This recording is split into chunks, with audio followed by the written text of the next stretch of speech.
पुराणों में भी कार्तिक मास की महिमा का वर्णन मिलता है। इस महीने में दीपदान, पवित्र नदी में स्नान, विष्णु पूजा और तुलसी पूजा के साथ पौराणिक कथा सुनने का भी बहुत महत्व होता है। तो दोस्तों, इसलिए चलिए मिलकर सुनते हैं कार्तिक मास की पहली कथा। कार्तिक मास की पहली कथा के अनुसार एक गांव में एक बूढ़ी औरत रहा करती थी।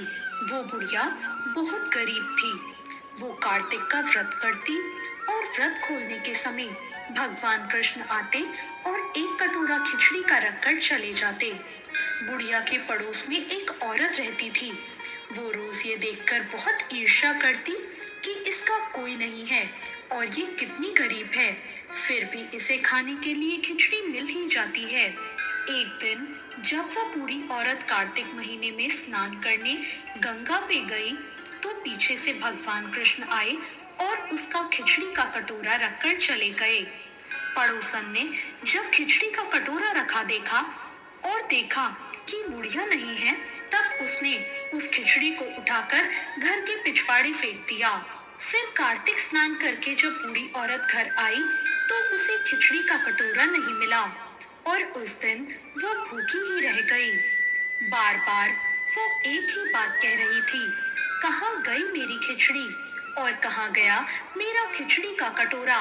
पड़ोसन ने जहाँ वो खिचड़ी गिराई थी, वहाँ दूसरे दिन एक पौधा उग गया और उसमें 2 फूल खिल गए।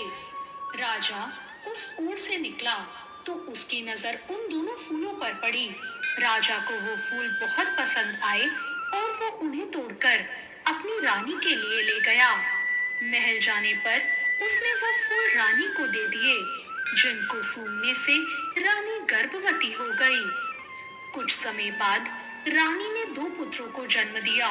राजा के वह बालक अब थोड़े बड़े हो गए, पर तब भी वो किसी से नहीं बोलते थे। एक दिन वो दोनों शिकार करने गए। रास्ते में उन्हें वो ही बूढ़ी औरत मिली, जो अब भी सबसे यही कहती थी कि कहाँ गई मेरी खिचड़ी और कहाँ गया मेरा कटोरा। जब वो दोनों लड़के शिकार पर जा रहे थे, बूढ़ी औरत ने उन्हें देखा और उनसे भी यही कहा कि कहाँ गई मेरी खिचड़ी और कहाँ गया मेरा कटोरा। उस बूढ़ी औरत की बात सुनकर वो दोनों उससे बोले, हम हैं तेरी खिचड़ी और हम ही है तेरी बेला। हर बार जब भी वो अब शिकार पर जाते, तो बूढ़ी औरत उनसे यही बात कहती और वो दोनों वही उत्तर देते। एक बार राजा के कानों में ये बात पड़ गई। राजा को बहुत आश्चर्य हुआ कि उसके दोनों लड़के तो किसी से नहीं बोलते, तो इस बुढ़िया से कैसे बात करते हैं। राजा ने जब बूढ़ी औरत को राजमहल बुलवाया, तो राजा ने कहा, मेरे दोनों बेटे किसी से नहीं बोलते, मुझसे भी नहीं बोलते, ये तुमसे कैसे बोलते हैं। बुढ़िया ने कहा, महाराज मुझे नहीं पता ये मुझसे कैसे बोलते हैं। मैं तो कार्तिक का व्रत रखती थी और भगवान कृष्ण मेरे लिए खिचड़ी का बेला भरकर दे जाते थे। एक दिन जब मैं स्नान करके वापस आई, तो मुझे खिचड़ी नहीं मिली। जब मैं कहने लगी मेरी खिचड़ी कहाँ है और मेरा बेला कहाँ गया, तब इन दोनों लड़कों ने कहा, तुम्हारी पड़ोसन ने तुम्हारी खिचड़ी फेंक दी थी, उसके 2 फूल बन गए। राजा उन फूलों को तोड़कर ले गया। रानी ने उन फूलों को सूंघा और हम 2 लड़कों का जन्म हुआ।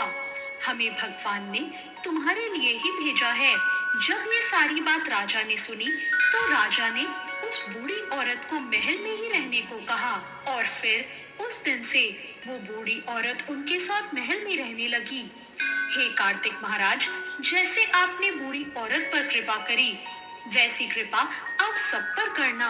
तो ये थी कार्तिक मास की पहली कथा। आपको आज की ये कथा कैसी लगी, कमेंट करके जरूर बताएं।